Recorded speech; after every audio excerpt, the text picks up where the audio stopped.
ইরানের সাথে ইসরায়েল যখন কিছুটা কোণঠাসা, ঠিক তখনই যুদ্ধে আগ বাড়িয়ে এসে যুক্ত হয় যুক্তরাষ্ট্র। ইরানের শান্তিপূর্ণ পারমাণবিক কেন্দ্রে একাধিক বিমান হামলা চালিয়েছে মার্কিনিরা। জবাবে বিশ্ব বাণিজ্যের অন্যতম গুরুত্বপূর্ণ হরমুজ প্রণালী বন্ধ করে দিয়েছে ইরান।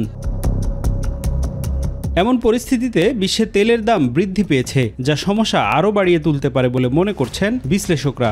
দাম তো বাড়বে, সব জাহাজ যেতে পারবেন না, যে কোনো দেশের জাহাজ আপনি নিতে পারবেন না, আমাদের জাহাজ নিয়ে যাইতে হবে।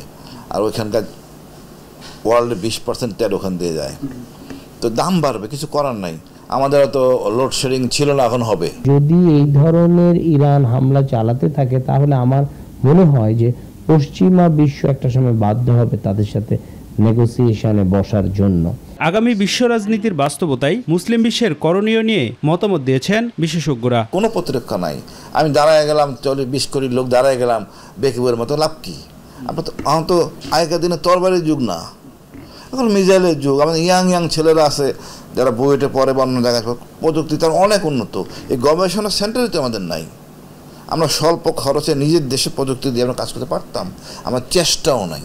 ওআইসির মতো সংগঠন, এটা নামকাওয়াস্তে একটা সংগঠন রয়ে গেছে, সেখানে তো যারা সদস্য তাদের সরকাররা তো এক ধরনের ভারসাম্যমূলক অবস্থা করে রয়েছে। এটার যে অবজেক্টিভ, সেই অবজেক্টিভ অনুযায়ী সেটা কাজ করছে না। ইরান ইসরায়েল যুদ্ধ দীর্ঘস্থায়ী হলে তাতে আরও দেশ জড়িয়ে পড়তে পারে বলে মনে করছেন আন্তর্জাতিক বিশ্লেষকরা।